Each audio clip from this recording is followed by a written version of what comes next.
Hola, mi nombre es Emanuel Baños Holguín. Actualmente estoy estudiando la carrera de Derecho en la Universidad Tecnológica Internacional, Campus Tlaxcuapan. Voy a hacer un video tipo asesoría de un supuesto jurídico de la carrera de Derecho Romano. El tema a tratar en este video es la responsabilidad por el retardo en el cumplimiento de las obligaciones.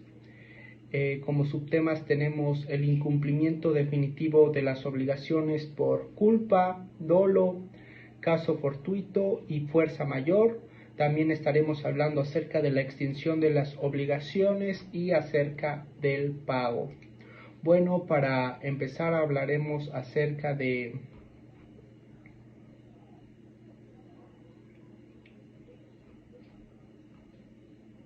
la ejecución de las obligaciones. Generalmente la obligación se cumple. Esto quiere decir que el deudor realiza la prestación debida. El cumplimiento o pago, como veremos más adelante, que es uno de nuestros temas a tratar, es el modo normal de extinción de una obligación. Sin embargo, puede darse el caso de que el deudor no cumpla o de que se retrase el cumplimiento, es decir, que incurra en mora, que es algo que estaremos hablando más adelante. El incumplimiento puede deberse a causas imputables al deudor, por ejemplo, el dolo y la culpa, o puede obedecer a circunstancias ajenas a su voluntad, como es el caso fortuito o fuerza mayor. Para empezar hablaremos acerca de la mora, que es el punto número 1. La mora es el retraso culpable o doloso en el cumplimiento de una obligación. Es evidente que el que puede retrasarse en el cumplimiento de una obligación es el deudor, y así decimos que incurre en mora cuando no cumple a tiempo y por causas que le sean imputables, o sea, que sea su culpa. Sin embargo, para el derecho romano, que es nuestra materia que estamos hablando, el acreedor podría incurrir en mora. Esto sucedía cuando rechazaba sin causa justa el pago ofrecido por el deudor. Así, en el derecho romano nos presenta la mora debitoris a cargo del deudor o la mora creditoris a cargo del acreedor. La mora debitoris, como punto A, para que el deudor incurriera en mora era necesario que el retraso le fuera imputable y que la deuda estuviera vencida. Para aquellas obligaciones no sujetas a plazo era necesario que el acreedor hubiera requerido el pago mediante una interpretación. Además, incurre en mora sin interpelación la persona que obtenga un objeto de forma ilícita, como el ladrón, por ejemplo. Por otro lado, la mora creditoris, que es el punto B, como ya dijimos, la mora del acreedor aparece cuando éste rechaza injustificadamente la oferta de pago que hace el deudor. Esto es acerca de la mora. Ahora estaremos hablando acerca del dolo. Existe dolo cuando voluntariamente el deudor no cumple la obligación con la intención de dañar al acreedor. Los elementos del dolo son, primero, un acto o una omisión del deudor. Segundo, la intención de llevar a cabo dicho acto. Tercero, que este acto traiga un perjuicio económico a la otra parte. El dolo no se presume, sino que debe ser probado por el acreedor. Y como número 3 estaremos hablando acerca de la culpa. La culpa se da cuando el deudor ocasiona un daño al acreedor por falta de cuidado o negligencia, o sea, por acciones propias que sean negligentes o porque no ha tenido cuidado de llevar las instrucciones correctamente acerca de esta obligación. Existen diferentes grados de la culpa y así tenemos en primer lugar la culpa lata o culpa grave o extensiva negligencia. Además existe la culpa levis, que es menos grave y que a su vez podía ser in abstracto o inconcreto.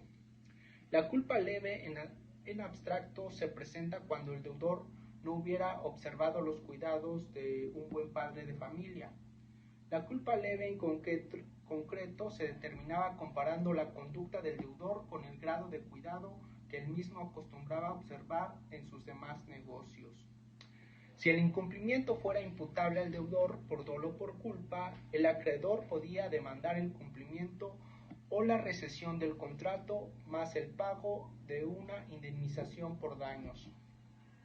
Y ahora estaremos hablando acerca del caso fortuito o fuerza mayor, que también es una forma en la que no se cumplían las obligaciones. El caso fortuito es un acontecimiento no imputable al deudor que hace imposible el cumplimiento de una obligación. Puede consistir en un hecho natural, como una inundación, un terremoto, etcétera, etcétera. En un hecho jurídico, cuando se sustrae del comercio una cosa y finalmente también se considera como un caso fortuito a la fuerza irresistible, por ejemplo, puede ser la guerra. En estos casos el deudor queda liberado a menos que se hubiera convenido lo contrario o estuviera en mora.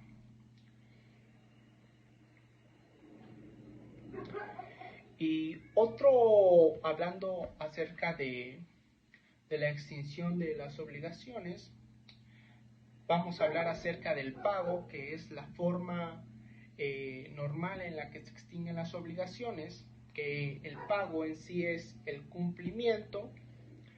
Solutio en latín es el modo normal de extinguirse la obligación. El pago se refiere no solo a la entrega de una cantidad de dinero, sino a todo el cumplimiento de la prestación, cualquiera que fuera esta. Hay que recordar que la prestación, objeto de la prestación, podía consistir en un dare, facere, praesare, non facere o pati. En relación con el pago debemos distinguir los siguientes elementos: quién lo hace o quién lo hace, cómo, dónde y cuándo. En primer lugar, el pago se debe hacerlo al deudor, pero también su representante, salvo en las cosas de que se hubieran considerado especialmente las cualidades personales del deudor y que exija para él, precisamente, quien cumpla con la prestación. En segundo lugar, el pago debe hacerse acreedor a un representante suyo, tutor, procurador, mandatario, etc. En cuanto a la forma de hacer el pago, este debe coincidir con el contenido de la obligación. Sin embargo, el deudor puede cumplir con una prestación distinta siempre que el acreedor dé su consentimiento. A esta modalidad de pago se le llama dación en pago, datio in solutum. Si un deudor tiene varias deudas con el mismo acreedor y al entregar una cantidad no dice a qué deuda debe aplicarse, la imputación del pago se hacía de la manera siguiente: primero a los intereses, después a la deuda vencida y finalmente a la más onerosa o la más antigua a falta de lo anterior. El pago se imputaba proporcionalmente a cada una de las deudas. En lo que toca lugar, en lo que debe hacerse el pago, si nada se hubiera dicho al momento de hacer la obligación, se aplican las siguientes reglas. Si se trataba de cosas inciertas o de cosas fungibles, el cumplimiento debía hacerse en el domicilio del deudor, donde el acreedor podía reclamarlo judicialmente si se tratara de la entrega de un inmueble o de otra cosa cierta. El lugar era aquel en donde se estuvieran los bienes.